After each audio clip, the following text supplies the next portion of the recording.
Hello friend, आज हम लोग डिस्कस करने वाले हैं एलिमेंट ऑफ सिमेट्री के बारे में। एलिमेंट ऑफ सिमेट्री जो होते हैं वो 3 टाइप्स के होते हैं। ए मॉलिक्यूल में have any 3 element of symmetry.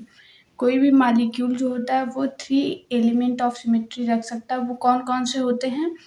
Plane of symmetry होता है फर्स्ट, सेकेंड होता है सेंटर ऑफ सिमेट्री, थर्ड होता है एक्सिस ऑफ सिमेट्री।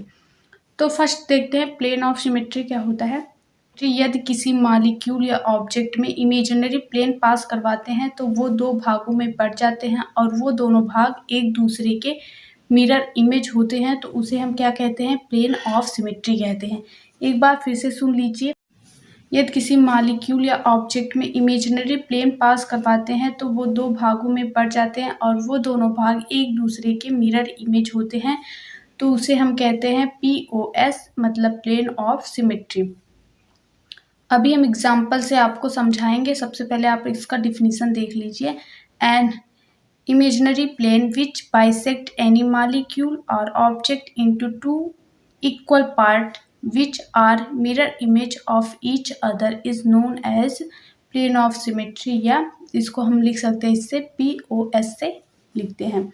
तो अब देखते हैं एग्जाम्पल से, इसको समझ लेते हैं ये होता क्या है।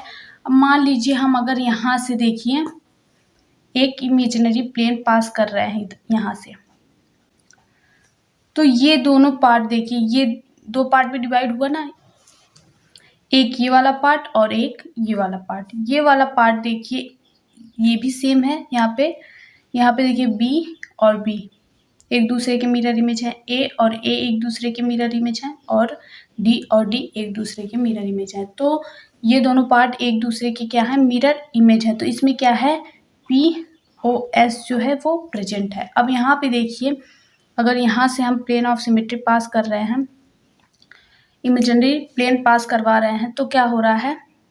ये वाला देखिए इसका मिरर इमेज है, ये वाला इसका मिरर इमेज है, और ये वाला इसका मिरर इमेज है। तो यहाँ पे भी प्लेन ऑफ सिमेट्री क्या है? प्रेजेंट है।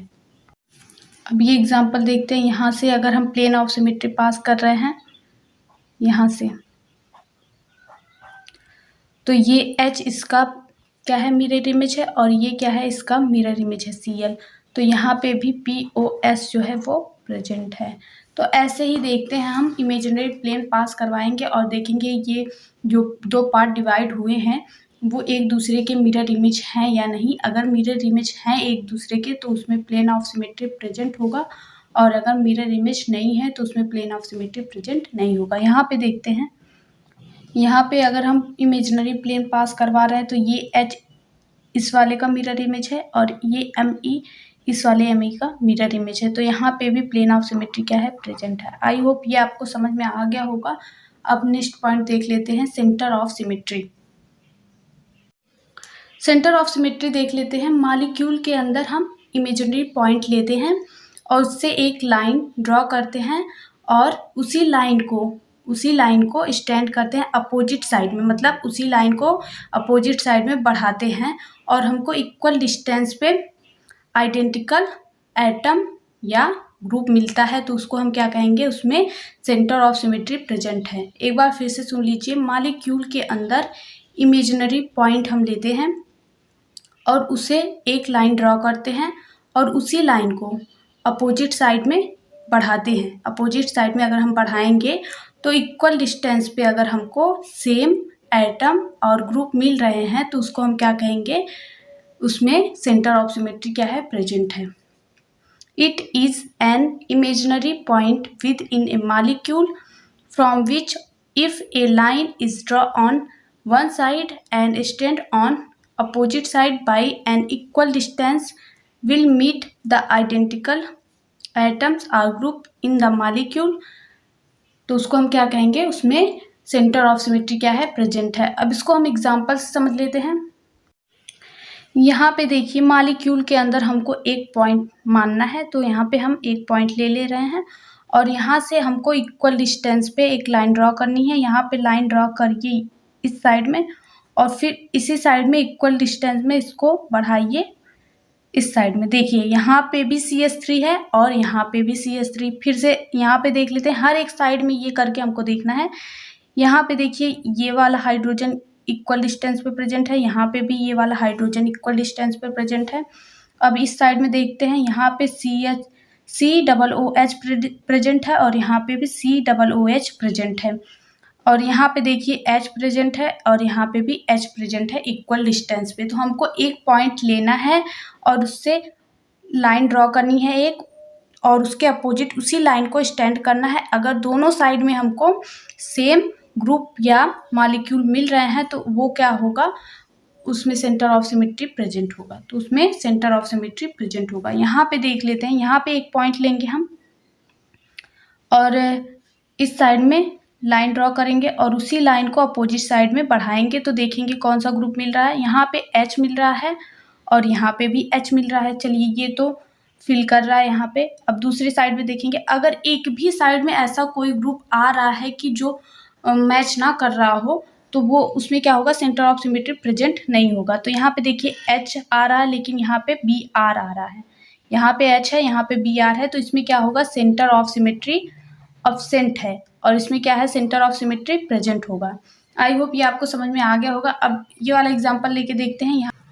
यहाँ पे देखिए, अगर हम मानते हैं एक पॉइंट, इमेजिनरी पॉइंट मानते हैं और इससे इस साइड में बढ़ते हैं, इस साइड में बढ़ेंगे और इस साइड में बढ़ेंगे तो C इस साइड में आ रहा है, C इस साइड में आ रहा है। और यहाँ पे अगर देखिए, इस साइड में अगर हम लाइन ड्रॉ करेंगे और इसके अपोजिट साइड में इसी लाइन को इंक्रीज करेंगे तो इक्वल डिस्टेंस पे R आ रहा है, इक्वल डिस्टेंस पे R आ रहा है।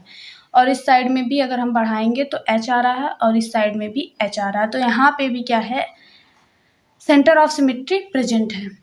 I hope centre of symmetry आप लोग को समझ में आ गया होगा। अब आगे देखते हैं एक्सिस ऑफ सिमेट्री क्या होता है। एक्सिस ऑफ सिमेट्री में अगर किसी मॉलिक्यूल को हम रोटेट करवा रहे हैं 360/n एंगल से और जो दूसरा मॉलिक्यूल हमको मिल रहा है वो एक दूसरे के क्या हो, आइडेंटिकल हो, तो उसमें क्या होगा, एक्सिस ऑफ सिमेट्री प्रेजेंट होगा।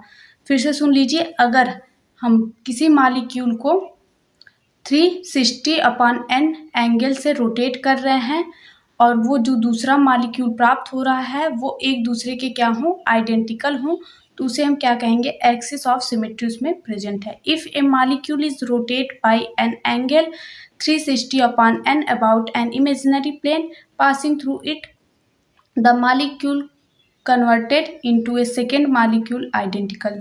जो दोनों मॉलिक्यूल हैं एक दूसरे के आइडेंटिकल है, मतलब सेम है, तो उसमें क्या होगा, एक्सिस ऑफ सिमेट्री प्रेजेंट होगा। अब यहाँ पे देखते हैं 360/n को हम CN से इंडिकेट करेंगे। अगर n = 1 होगा तो एंगल ऑफ रोटेशन, मतलब कि मॉलिक्यूल को हम 360 से रोटेट करेंगे।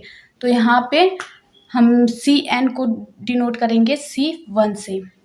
और अगर n = 2 होगा तो एंगल ऑफ रोटेशन होगा 180 और हम यहाँ पे मॉलिक्यूल को रोटेट करेंगे 180 से और इसको डिनोट करेंगे C2 से।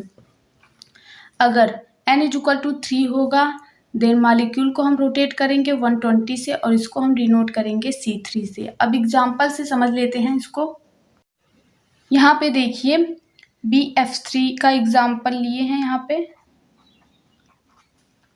तो BF3 का जो एग्जांपल है उसमें देखिए यहाँ पे जो एंगल बनता है कितना होता है, 120 का एंगल होता है। ये तो आप सबको पता ही होगा, 120 का एंगल होगा। तो हम इसको रोटेट भी किससे करेंगे, C3 होगा। रोटेशन क्या होगा, C3 होगा।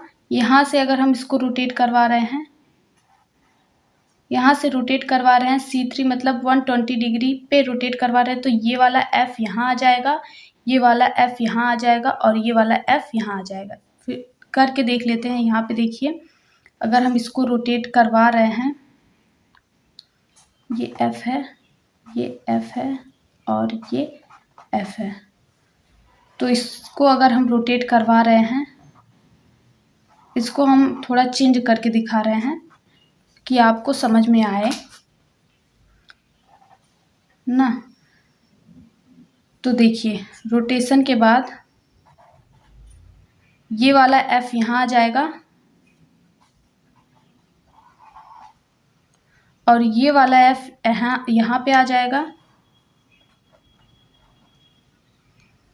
और ये वाला F यहाँ चला जाएगा। लेकिन देखिए एफ में तो कोई अंतर नहीं होगा, एफ तो सेम है। तो ये एक दूसरे के क्या है, आइडेंटिकल हैं। जो पहले थे वही बाद में भी प्राप्त हुए हैं, इसीलिए इसमें क्या है, एक्सिस ऑफ सिमेट्री क्या है, प्रेजेंट है। एक्सिस ऑफ सिमेट्री प्रेजेंट है। अब यहाँ पे देखिए अगर हम इसको रोटेट करवा रहे हैं, यहाँ से प्लेन पास करवाएं, अगर हम यहाँ से अगर हम प्लेन पास करवाएं तो ये एफ और ये सी और ये एच फिक्स हो जाएंगे, एक ही जगह पे रहेंगे। रोटेट क्या करेगा, सी एल और सी एल रोटेट करेगा। तो इसको हम कितने पे रोटेट करवा सकते हैं, इसके बीच की एंगल कितनी है, 180 है। 180 पे अगर हम रोटेट करवा रहे हैं तो ये सी एल इस साइड में चला जाएगा और ये सी एल इस साइड में चला आएगा। तो हमको क्या मिलेगा, सेम ही मॉलिक्यूल फिर मिल जाएगा हमको। तो यहाँ पे भी क्या है, एक्सिस ऑफ सिमेट्री प्रेजेंट है। अब यहाँ पे देखिए, यहाँ पे भी हम कितना रोटेट करवाएंगे, 180 का रोटेशन करवाएंगे। 180 का रोटेशन अगर हम करवा रहे हैं तो ये वाला एच यहाँ चला जाएगा, ये वाला एच यहाँ चला जाएगा। तो इसमें भी एक्सिस ऑफ सिमेट्री क्या है, प्रेजेंट है। एक्सिस ऑफ सिमेट्री प्रेजेंट है। अगर मॉलिक्यूल चेंज हो रहा है तो एक्सिस ऑफ सिमेट्री प्रेजेंट नहीं है। अगर मॉलिक्यूल सेम ही आ रहा है रोटेशन के बाद तो उसमें एक्सिस ऑफ सिमेट्री प्रेजेंट है। तो इसमें है C3 एक्सिस ऑफ सिमेट्री, इसमें है C2 एक्सिस ऑफ सिमेट्री, इसमें भी है C2 axis of symmetry. 2-3 molecule आप ले करके खुद से करके देखिएगा तो आपको समझ में आ जाएगा। वैसे इतना डिटेल में हम आपको बताए हैं, समझ में आ ही गया होगा। वीडियो अच्छी लगी हो तो लाइक करिए, चैनल पर नए हैं तो चैनल को सब्सक्राइब कर लीजिए। एक लाइक और सब्सक्राइब से आपका कुछ नहीं जाता है, हमको मोटिवेशन मिलता है। मोटिवेशन की वजह से हम और वीडियो आप लोग को प्रोवाइड करेंगे। हमको ये लगेगा कि हम पढ़ा रहे हैं तो सामने वाले को समझ में आ रहा है। लाइक और सब्सक्राइब से हमको यही फील होगा ना कि आपको समझ में आ रहा है, तभी आप लाइक कर रहे हैं। लेकिन बहुत लोग होते हैं वीडियो देखते भी हैं, यूज़ भी कर लेंगे, लेकिन लाइक और सब्सक्राइब करते नहीं हैं। एक लाइक सब्सक्राइब से आपका कुछ नहीं होगा। कितना टाइम लगता है, 1 सेकेंड, 5 सेकेंड। लाइक और सब्सक्राइब में इतना ही टाइम लगता है आपका, और कुछ नहीं जाता है, बस थोड़ा सा टाइम लगेगा। आई होप ये वीडियो आपको अच्छी लगी हो। Thank you for watching this video. अगर आप स्क्रीनशॉट लेना चाहते हैं तो ले सकते हैं।